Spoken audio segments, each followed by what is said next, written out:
Análisis oculto del Génesis. Limitaciones de la Biblia. Del libro Concepto Rosacruz del Cosmos de Max Heindel. En nuestro trabajo anterior al capítulo 13 hemos hecho relativamente pocas referencias a la Biblia, pero ahora dedicaremos nuestra atención a ella en el resto del trabajo.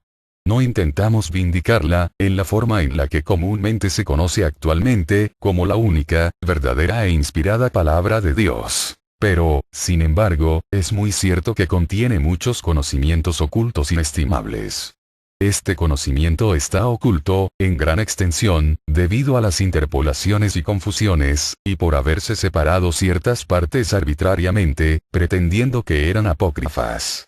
Los ocultistas, que saben lo que se quiso significar, pueden, por supuesto, ver fácilmente qué proporciones son originales y cuáles las que han sido interpoladas. Aún así, si tomamos el primer capítulo del Génesis tal como está en las mejores traducciones que poseemos, encontraremos que desarrolla el mismo esquema evolutivo que hemos aplicado en la porción anterior de esta obra y que armoniza perfectamente con las enseñanzas ocultistas respecto a los períodos, revoluciones, razas, etc. El bosquejo que allí se da es necesariamente condensado y brevísimo, mencionándose un periodo en unas cuantas palabras. Pero, sin embargo, el bosquejo subsiste. Antes de proceder al análisis, es necesario decir que las palabras del lenguaje hebreo, especialmente el estilo antiguo, se suceden unas en otras y no están separadas o divididas como las de nuestro lenguaje. Añádese a esto que existía la costumbre de sacar las vocales de la escritura, de manera que su lectura depende mucho de dónde se inserten aquellas, y se verá cuán grandes son las dificultades que hay que sortear para acertar con el significado original. Un ligerísimo cambio puede alterar casi completamente el significado de cualquier sentencia. Además de esas grandes dificultades debemos también saber que de los 47 traductores de la versión del Rey Jaime, la más comúnmente usada en Inglaterra y Norteamérica, únicamente 3 eran eruditos del hebreo, y de esos 3, 2 murieron antes de que se tradujeran los salmos. Debemos tener en cuenta, además, que el acta que autorizaba la traducción prohibía a los traductores todo párrafo que pudiera desviar grandemente las creencias ya existentes o perturbarlas. Es evidente, por lo tanto, que las probabilidades de conseguir una traducción correcta eran bien escasas. Ni esas condiciones fueron tampoco más favorables en Alemania, porque allí fue Martín Lutero el único traductor y hasta no la tradujo del texto original hebreo, sino simplemente de un texto latino. La mayoría de las versiones empleadas por los protestantes continentales de los diversos países son simples traducciones a diferentes idiomas de la traducción de Lutero. Ciertamente, ha habido revisiones, pero no han mejorado grandemente la materia.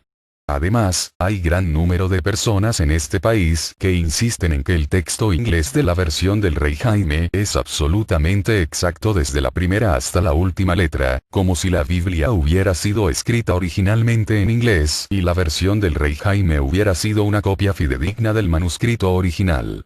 Así que, los antiguos errores subsisten, a pesar de los esfuerzos que se han hecho para quitarlos.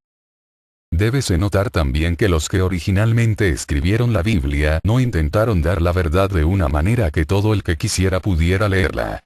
Nada estaba tan lejos de su mente que escribir un libro abierto sobre Dios. Los grandes ocultistas que escribieron el Zohar son muy categóricos en este punto. Los secretos del Torah no podían ser comprendidos por todos, como lo mostrará la cita siguiente. Ay del hombre que ve en el Torah, la ley, solo simples recitados y palabras ordinarias. Porque, si en verdad la contuvieran estas, podríamos escribir aún hoy un Torah mucho más digno de admiración. Pero no es así. Cada palabra del Torah tiene un elevado significado y un misterio sublime. Los recitados del Torah son los vestidos del Torah. Ay de aquel que tome esas vestiduras del Torah por el Torah mismo. Los simples solo notan los ornamentos y los recitados del Torah. No saben nada más. No ven lo que está encerrado en estas vestiduras. El hombre más instruido no presta atención alguna a las vestiduras, sino al cuerpo que encierran. Las palabras que anteceden dan a entender claramente la significación alegórica. San Pablo también dice inequívocamente que la leyenda de Abraham y de los 2 hijos que tuvo de Sara y de Agar, es puramente alegórica, Gálatas 4. 22, 26. Muchos pasajes están velados. Otros deben entenderse al pie de la letra. Y nadie que no posea la clave oculta puede descifrar las profundas verdades encubiertas en lo que muy a menudo aparentan ser feísimas vestiduras. El secreto respecto a esas materias profundas y el uso invariable de alegorías cuando se permitía a las masas el ponerse en contacto con verdades ocultas se hará también patente en las prácticas de Cristo, quien siempre se dirigió a las multitudes con parábolas, explicando después privadamente a sus discípulos el profundo significado en ellas contenido. En varias ocasiones él les impuso el secreto sobre esas enseñanzas privadas.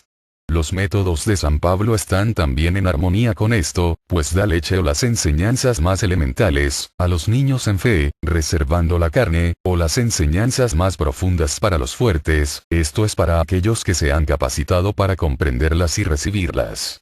La Biblia judía fue escrita originalmente en hebreo, pero no poseemos ni una sola línea de escritura original. Ya en el año 280 a.C. se hizo una traducción al griego, la Septuagésima.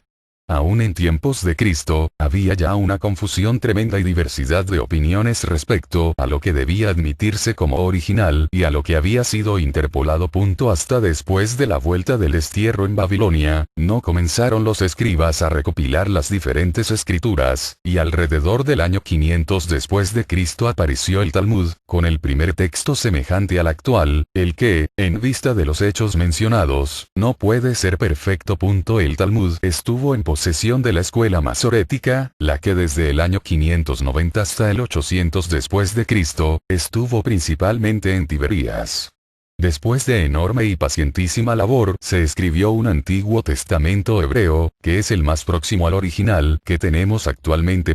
Este texto masotérico es el que usaremos en la siguiente dilucidación del Génesis, y no confiando sobre la obra de un solo traductor, será complementada con una traducción alemana, obra de 3 eminentes literatos hebreos. H. Arneim, M. Sachs y Julio Furst, quienes cooperaron con un cuarto, y el Dr. Sunz, que fue también el editor del libro Concepto Rosacruz del Cosmos de Max Heindel.